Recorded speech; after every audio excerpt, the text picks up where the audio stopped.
जय गुरु जी, शुक्राना गुरु जी। संगत जी जिसका गुरु जी के गद्दी पे दर्शन हो रहे हैं वो ओम नमः शिवाय शिव जी सदा सहाय, ओम नमः शिवाय गुरु जी सदा सहाय जरूर कमेंट करें। संगत जी इतने प्यारे दर्शन ना तो कभी होंगे ना कभी हुए होंगे। जो जिसको हो रहे हैं भाई, मुझे तो प्योर दर्शन हो रहे हैं, तो आप कभी हो रहे हो तो जय गुरु जी, शुक्राना गुरु जी।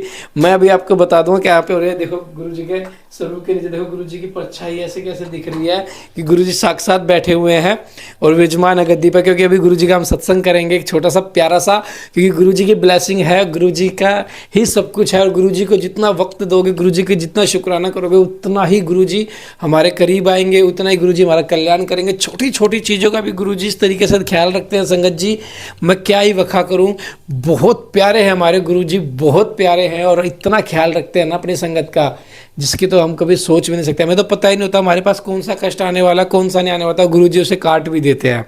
तो ये है हमारे गुरु जी, और ब्रह्मांड के सबसे शक्तिशाली गुरु है हमारे गुरु। कोई छोटे मोटे गुरु नहीं है, हमारे गुरु बहुत शक्तिशाली हैं। और जब से गुरु जी घर में आए हैं, हमारे घर में इतनी शांति सुख खुशहाली है गुरु जी के आशीर्वाद से। और ऐसे ही बने रहे, गुरु जी के सत्संग होते हैं इतने प्यारे प्यारे, मतलब ब्लेसिंग तो चारों तरफ है। और पाठ शुरू होने से पहले ही ब्लेसिंग मिल जाती है गुरु जी की, इससे बड़ी बात क्या होगी। और जो इस पाठ को इग्नोर कर रहा होगा ना, वो सबसे बड़ा बेवकूफ़ होगा, मैं तो यही कहूँगा। क्योंकि गुरु जी पे जो विश्वास करता है, जो बड़े मंदिर जाता है, वो ये कहता है कि गुरु जी आप कुछ नहीं कर रहे, जो ये कहता है ना वो सबसे बड़ा मूर्ख है। क्योंकि जो गुरु जी को 20 मिनट नहीं दे सकता, गुरु जी के बताए हुए पाठ को नहीं सुन सकता 20 मिनट, तो वो फिर गुरु जी की संगत क्यों अपने आप को कहता है कि मैं गुरु जी की संगत हूँ। संगत जी माफ़ करना, मुझे ऐसा कहना पड़ रहा है, लेकिन काफ़ी संगतों के मुँह से मैं सुनता हूँ कि नेगेटिव टाइटल है ऐसे चीज़ में। लेकिन जब आप गुरु जी की बात को फॉलो ही नहीं करते तो आप गुरु जी पे विश्वास क्यों करते हो। अगर विश्वास करते हो तो हर चीज़ को सुनो, क्योंकि गुरु जी कोई आपका टाइम वेस्ट कराने के लिए किसी भी चीज़ को एवं ही आपके पास नहीं भेजेंगे, कोई किसी ना किसी मकसद से आपके पास भेजेंगे। तो आइए आज के पाठ को शुरू करते हैं गुरु जी के मंत्र जाप से। ओम नमः शिवाय शिव जी सदा सहाय, ओम नमः शिवाय गुरु जी सदा सहाय। मुझे कोई गलती होगी तो बोले मुझे माफ़ करना संगत जी। जो जो गुरु जी विश्वास करते हैं प्यारा सा कमेंट करना। जय गुरु जी, शुक्राना गुरु जी। जय गुरु जी। पार्वती की तपस्या विषय दृढ़ता, उनका पहले से ही उग्र तप, उनसे त्रिलोकी का संतप्त होना तथा समस्त देवताओं के साथ ब्रह्मा और विष्णु का भगवान शिव के स्थान पर जाना। ब्रह्मा जी कहते हैं कि मुनीश्वर शिव की प्राप्ति के लिए इस प्रकार तपस्या करती हुई पार्वती के बहुत वर्ष बीत गए, तो भी भगवान शंकर प्रकट नहीं हुए। तब हिमाचल, मैना, मेरू और मंदराचल आदि ने आकर पार्वती को समझाया कि शिव को प्राप्ति को अत्यंत दुष्कर बताकर उनसे यह अनुरोध किया कि तुम तपस्या छोड़कर घर लौट जाओ। तब उन सब की बात सुनकर पार्वती ने कहा, पिताजी, माताजी तथा आप मेरे सभी बंधुओं, मैंने पहले जो बात कही थी उसे क्या आप लोगों ने भुला दिया? अस्तु इस समय मेरी जो प्रतिज्ञा है उसे आप लोग सुन लें। जिन्होंने रोज से कामदेव को जलाकर भस्म कर दिया है वे महादेव जी यद्यपि विरक्त हैं, तो भी मैं अपनी तपस्या से उन भक्तवत्सल भगवान शंकर को अवश्य संतुष्ट करूंगी। आप सब लोग प्रसन्नतापूर्वक अपने घर को जाए, महादेव जी संतुष्ट होंगे ही, इसमें अन्यथा विचार की आवश्यकता नहीं है। जिन्होंने कामदेव को जलाया है, जिन्होंने इस पर्वत के वन को भी जलाकर भस्म कर दिया है, वह भगवान शंकर मैं केवल तपस्या से ही यहीं बुलाऊंगी। महाभागन, आप ये जान ले कि महान तपोबल से ही भगवान सदाशिव की सेवा सुलभ हो सकती है। यह मैं आप लोगों से सत्य सत्य कहती हूँ। सुमधुर भाषण करने वाली पर्वत राजकुमारी शिवा, माता मेनका, भाई मैनाक, पिता हिमालय और मंदराचल आदि से उपयुक्त बात कहकर शीघ्र ही चुप हो गई।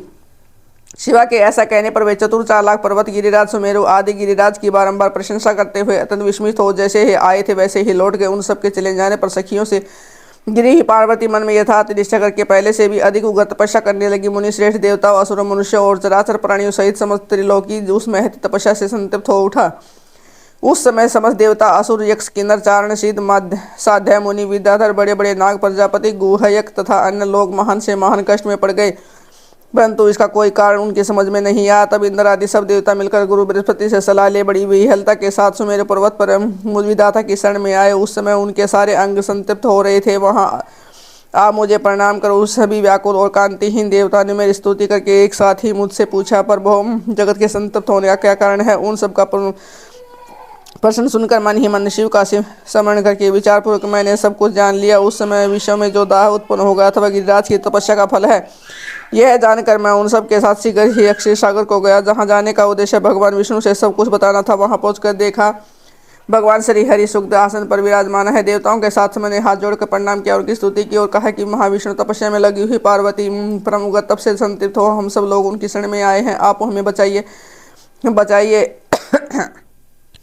हम सब देवताओं की यह बात सुनकर शेष सैयार बैठे हुए भगवान लक्ष्मीपति हमसे बोले। श्री विष्णु ने कहा कि देवता, मैंने आज पार्वती की तपस्या का सारा कारण जान लिया है। तुम लोगों के साथ अतः परमेश्वर शिव के समीप चलता हूँ। हम सब लोग मिलकर प्रार्थना करेंगे, गिरिराज को भी आकर अपने यहाँ ले आए। अमरो, इस समय समस्त संसार के कल्याण के लिए भगवान से शिव के पाणी ग्रहण के लिए अनुरोध करना है। देवादिदेव पिनाकधारी भगवान शिवा को वर देने के लिए जैसे ही वह आप उनके आश्रम पर जाए इस समय वैसा ही प्रयत्न करेंगे। उस परम मंगलमय महाप्रभु रुद्र जहाँ उग्र तपस्या में लगे हुए हैं वहाँ सब लोग चले। भगवान विष्णु की यह बात सुनकर समस्त लोग आदि हठी, क्रोधी और जलाने के लिए उदत रहने वाले भयंकर रुद्र से अत्यंत भयभीत हो उठे। देवता ने कहा कि भगवान, जो महाभयंकर काल अग्नि के समान दीप्तमान और भयानक नेत्रों से युक्त हो, उस रोज से बड़े महाप्रभु रुद्र के पास हम लोग नहीं जा सके हैं, क्योंकि उससे पहले उन्होंने कुपित हो दुर्जय काम को जला दिया था। उसी प्रकार वे हमें भी दग्ध कर डालेंगे, इसमें संशय नहीं है। मुनि इंद्र आदि देवताओं की बात सुनकर लक्ष्मीपति श्री हरि ने उन सबको सांत्वना देते हुए कहा। श्री हरि बोले, हे देवताओं, तुम सब लोग प्रेम और आदर के साथ मेरी बात सुनो। भगवान शिव देवताओं के स्वामी तथा उनके भय का नाश करने वाले, वे स्वयं तुम्हें नहीं दग्ध करेंगे। तो हम सब लोग बड़े चतुर हैं, अतः तुम्हें शंभु का कल्याणकारी मानकर हमारे साथ उनके उत्तम प्रभु उस महादेव की शरण में चलना चाहिए। भगवान शिव पुराण पुरुष सर्वेश्वर वर्णीय परातत्व परम तपस्वी और परमात्म स्वरूप है, अतः हमें उनकी शरण में अवश्य चलना चाहिए। प्रभावशाली विष्णु के ऐसा कहने पर सब देवता उनके साथ पिनाकमणि शिवा का दर्शन करने के लिए गए। मार्ग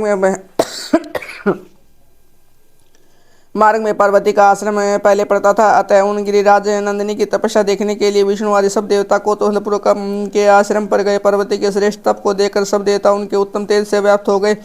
उन्होंने तपस्या में लगी हुई तेजोमसी जगदम्बा को ऊपर नमस्कार किया और साक्षात सिद्ध सौरव शिवा देवी के तप की बुरी बुरी प्रशंसा करते हुए सब देवता उस स्थान पर गए जहाँ भगवान विष्णु जब विराजमान थे। मुने वहाँ पहुँचकर उनसे देवताओं ने पहले उनके पास भेजा और सब मदन दहनकारी भगवान हर्ष से दूर ही खड़े रहे और वहीं से देखते रहे कि भगवान शिव कुपित हैं या प्रसन्न नारद, तब तुम तो सदा निर्भय रहने वाले और विशेषतः शिव के भगत हो, अतः तुमने भगवान शिव के स्थान पर जाकर उन्हें सर्वथा प्रसन्न देखा। फिर वहां से लौटकर तुम श्री विष्णु आदि देवताओं को भगवान शिव के स्थान पर ले गए। वहां पहुंचकर विष्णु आदि सब देवताओं ने देखा भक्त वत्सल भगवान शिव सुखपूर्वक प्रसन्नता मुद्रा में बैठे हैं। अपने गणों से घिरे हुए शंभु तपस्वी का रूप धारण किए हुए योग पट्टर पर आसीन थे। उन परमेश्वर रूपी शंकर का दर्शन करके मेरे सहित श्री विष्णु तथा अन्य देवताओं, सिद्धों और मुनीश्वर से उन्हें प्रणाम करके वे दो उपनिषदों को सूत्रों द्वारा उनका सत्वन किया। देवताओं का भगवान शिव से पार्वती के साथ विवाह करने का अनुरोध, भगवान का विवाह के दोष बताकर ऐसे स्वीकार करना तथा उनके पुनर्प्रार्थना करने पर स्वीकार कर लेना। ब्रह्मा जी कहते हैं कि नाथ देवताओं ने वहां पहुंचकर भगवान रुद्र को प्रणाम करके उनकी स्तुति की। जब नंदिकेश्वर ने भगवान शिव से उनकी दीन बंधुता एवं भगत वत्सलता की प्रशंसा करते हुए कहा कि प्रभु देवता और मुनि शंकर ये पढ़कर आपकी शरण में आए हैं। सर्वेश्वर, आप उनका उद्धार कीजिए। दयालु नंदी इस प्रकार सूचित करने पर भगवान शंभु धीरे धीरे आंखें खोलकर ध्यान से उपरत हुए, समाधि से विदित हो परम ज्ञानी परमात्मा एवं ईश्वर शंभु समस्त देवताओं ने इस प्रकार कहा। शंभु बोले, श्री विष्णु और ब्रह्मा आदि देवेश्वर, तुम सब लोग मेरे समीप कैसे आए? तुम अपने आने का जो भी कारण है वह शीघ्र बताओ। भगवान शंकर का वचन सुनकर सब देवता प्रसन्न हो कारण बताने के लिए भगवान विष्णु की मुंह की ओर देखने लगे। अतः शिव के मान भगत और देवताओं के हितकारी श्री विष्णु मेरे बताए हुए देवताओं के महत्व का कार्य को सूचित करने लगे। उन्होंने कहा कि शंभोवतार कासुर ने देवताओं और अत्यंत अद्भुत मान कष्ट प्रदान किया है। यही बताने के लिए सब देवता यहाँ आए हैं। भगवान आपके और पुत्र से ही अवतारक दैत्य मारा जा सकेगा और किसी प्रकार से नहीं। मेरा यह कथन सर्वथा सत्य है।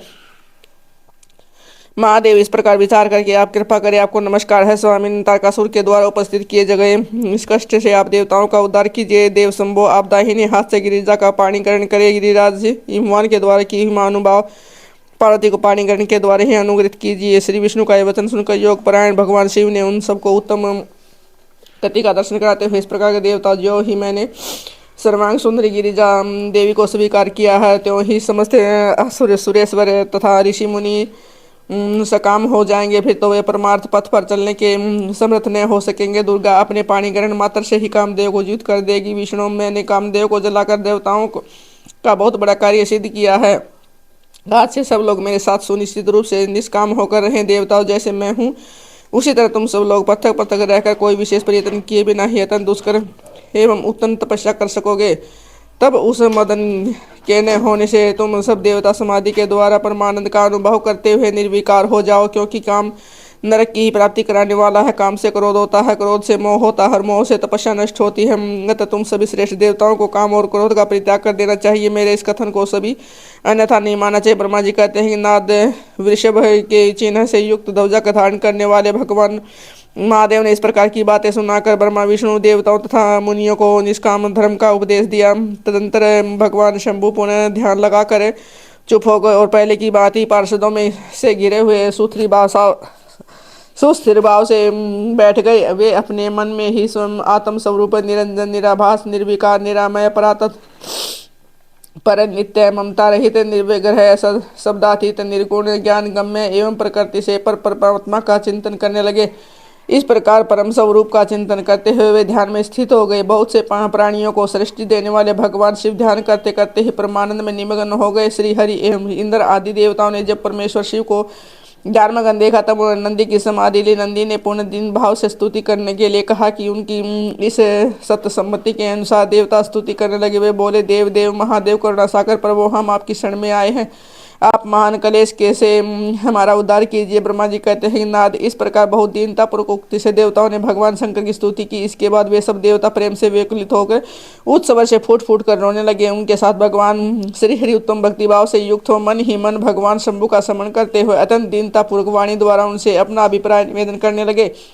देवताओं के मेरे तथा श्री हरि के बहुत स्तुति करने पर भगवान महेश्वर अपनी भक्तवत्सला का ध्यान से वितरित हो गए। उनका मन अत्यंत प्रसन्न था। वे भक्तवत्सल शंकर श्री हरि आदि को करुणा दृष्टि से देखकर उनका हर्ष बढ़ाते हुए बोले, विष्णु ब्रह्मांड तथा इंद्र आदि देवताओं, तुम सब लोग एक साथ यहाँ किस अभिप्राय से आए हो, मेरे सामने सच बताओ। श्री हरि ने कहा कि महेश्वर, आप सर्वज्ञ हैं, सबके अंतर्यामी ईश्वर हैं। क्या आप हमारे मन की बात नहीं जानते? अवश्य जानते हैं, तथापि आपकी आज्ञा से ही स्वयं भी कहता हूँ। सुखदायक शंकर, हम सब देवताओं को तारकासुर से अनेक प्रकार का दुख प्राप्त हुआ है, इसलिए देवताओं ने आपको प्रसन्न किया है। आपके लिए उन्होंने गिरिराज हिमालय से शिवा की उत्पत्ति कराई है। शिवा के गर्भ से आपके द्वारा जो पुत्र उत्पन्न होगा उसी से तारकासुर की मृत्यु होगी, दूसरे किसी उपाय से नहीं। ब्रह्मा जी ने उस दैत्य को यही वर दिया है, इसी कारण दूसरे से उसकी मृत्यु नहीं हो पा रही है। अतएव निडर होकर सारे संसार को कष्ट दे रहा है। इधर नारद जी की आगे से पार्वती कठोर तपस्या करी है, उसके तेज से समस्त चराचर प्राणियों सहित त्रिलोकी की आच्छादित हो गई है। इसलिए परमेश्वर आप शिवा को वर देने के लिए जाइए, स्वामिन देवताओं का दुख मिटाइए और हमें सुख दीजिए। शंकर, मेरे तथा देवताओं के हृदय में आपके विवाह का उत्सव देखने के लिए बड़ा भारी उत्साह है, अतः आप यथोचित रीति से विवाह कीजिए। प्रात पर परमेश्वर, आपने रति को जो वर दिया है उसकी पूर्ति का अवसर आ गया है, अतः अपनी प्रतिज्ञा को शीघ्र सफल कीजिए। ब्रह्मा जी कहते हैं कि नारद, ऐसा कहकर उन्हें प्रणाम करके श्री विष्णु आदि देवताओं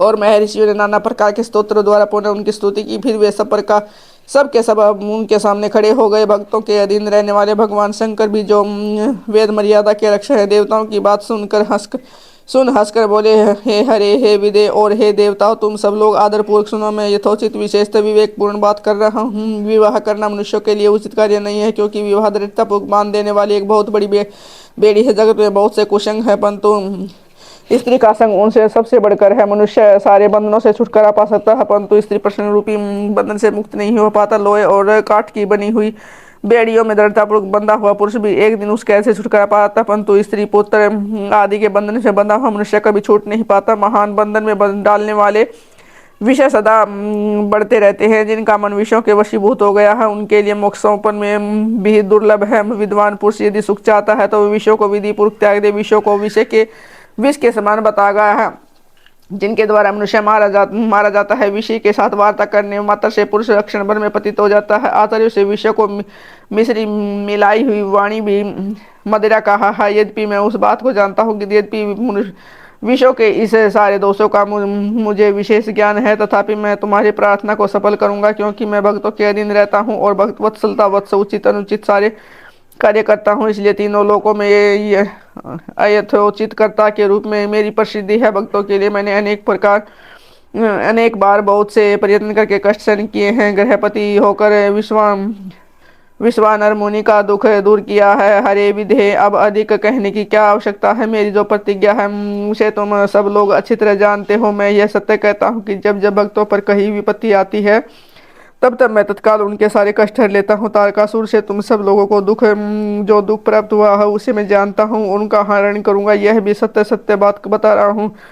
यद्यपि मेरे मन में विवाह करने की कोई रुचि नहीं है, तथापि मैं पुत्र उत्पादन के लिए गिरिराज के साथ विवाह करूंगा। तुम सब देवता अब निर्भय होकर अपने अपने घर जाओ, मैं तुम्हारा कार्य सिद्ध करूंगा। इस विषय में अब कोई विचार नहीं करना चाहिए। वर्मा जी कहते हैं कि नारद ऐसा कहकर भगवान शंकर मौन हो समाधि में स्थिर हो गए और विष्णु आदि सभी देवता अब अपने धाम को चले गए। जय गुरु जी, शुक्राना गुरु जी। शंकर कितना प्यारा पाठ है, कितनी प्यारी ब्लेसिंग है। किस तरह देवताओं ने, विष्णु भगवान ने माँ शंकर जी को मनाया कि पार्वती माँ को दर्शन देने के लिए, उनका आशीर्वाद देने के लिए, उनकी तपस्या को सफल करने के लिए। तो शंकर जी भगवान ने भी कहा मैं हर अपने भगत का सारा कष्ट हर लेता हूँ, मैं किसी भगत की तपस्या को, किसी भगत की इच्छा को अधूरा नहीं छोड़ता।